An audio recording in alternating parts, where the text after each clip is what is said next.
Hey guys, today we're going to come back to Inditex and we're going to talk about Inditex expansion of physical stores. Let's go. The summary of today is stores play a logistics and advertising role today, being an important chess piece. The second topic is there's 94,000 potential store openings worldwide for Inditex, with emphasis on China and US. And the third topic of the summary is Inditex expansion potential is high because the fashion retail market is highly fragmented. Um, let's do the analysis with focus on the physical store side. I've done two more general analyses of Inditex, so check those if you haven't yet. You can either go to a platform website like Apple Podcasts, Spotify, or you can check the written posts at stockpickinginsights.com. It should be said right away that Inditex store count has been contracting as they are reallocating the stores to closing some stores and reallocating others to central places like um, the center of cities. And they are ditching the less profitable ones and the ones that have less foot traffic.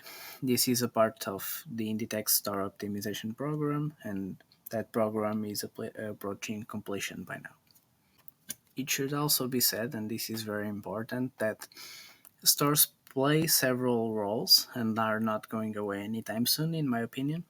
Firstly, they play a logistics role. It allows for customers to easily return clothes in store, enabling cross selling. So I buy a piece of clothing from Inditex, one of their brands. If I don't like it, I can just go to the store and return it, and that makes it easy if I have a store near me. So stores make the process way easier and also enable cross selling because if I will return a piece of clothing to a store, that store will probably make me buy something else, and uh, we will. I will live with one more piece of clothing, and Inditex wins too. Um, still in the logistics role of physical stores, it also allows for Inditex to deliver clothes faster because these physical stores act like distribution hubs. So if that store is closer to the customer, it will enable clothes to get faster to the customer. So they get faster to the customer and from the customer. Secondly, they play an advertising role, the physical stores, because by providing an experience, they are showcasing their brand. Also, they have stores in city centers, and those stores catch the eyes of all the foot traffic. That's free, not free advertising, but it's a, it's symbiotic because having the store in the city center does multiple things at once. And finally, on this advertising piece, they place their stores next to luxury brands like Prada, Louis Vuitton, etc. And that sucks the premium price out of them. So it makes Inditex, the brands, look better. Now we'll go into the data, the analysis of the data. And in the written post, you have a table, and that table shows you by country how many stores there are, um, also the population of that country, and that allows us to calculate the population per store, and it allows us to forecast how many stores can they open in the future. Uh, so to forecast the potential stores, we must start by looking at the saturated markets, like we did with McDonald's. And as we will see, the most saturated markets are the first ones, where in this case Zara started to operate, and that is Spain and Portugal. So um, it's not a shocker that the first markets are the most saturated ones.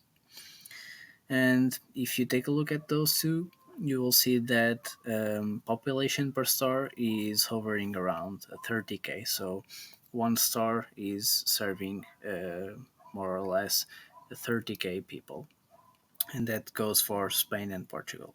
In this table that we're talking about, I took only the cumulative 80% for simplification purposes. And uh, it's also where it's most likely for them to have a chance to expand in the future, because if they haven't expanded yet, it's not likely that they will now. Um, Again, notice the one star per 30K people. That's, I would say, the benchmark of a saturated market. And if you use that to calculate the future potential stores, you will arrive at around 94K stores worldwide, which is a big number. And just like McDonald's, China plays a huge role here, because 50% of those 94K stores are in China. So China is responsible for 50% of the potential growth of Inditex in terms of physical stores. If you are surprised about this number, the 94K number of potential stores, um, yeah, and it may be a bit shocking because Inditex has only around 7K stores, so that's a huge difference. But there is no reason to be surprised, because it's just a regular day in a highly fragmented market, uh, which is fashion retailing. We shouldn't expect Inditex to ever have 94K stores, um, but this table tells us that there is plenty of room to grow physically. And whether you think that brick and mortar is the way to go or not in this fashion retailing business is another story for later. The final insight I want to draw attention to is United States. Notice the potential for Inditex expansion there. Because if you take a look at the table, we'll see that there's room for another around 10 to 11K stores. Inditex hasn't been greatly successful in the US so far. For example, H&M, which is one of the competitors, has around 10% of its stores there, and that's 7x more than Inditex. In the future, we will look at profitability per store, but I will leave you with a hint saying that it is double H&M's, but we'll go into that deeper in the article when I do that article. Before I let you go, I'll leave you with a few action points, like I always do. The first one is: do physical stores play a role in the companies I own, or are they liabilities? Because the physical stores in certain companies may be a liability, not an asset. Off the top of my head, I'm thinking of, for example, CD renting businesses. It's one of them, or places where people gather to rent computer time and play games, for example, which was very popular 15 years ago. The second question is, and the last one is, what's the physical expansion potential of the companies I own? So I'll leave you with those two, and feel free to subscribe if you like the content. And we'll see you next week.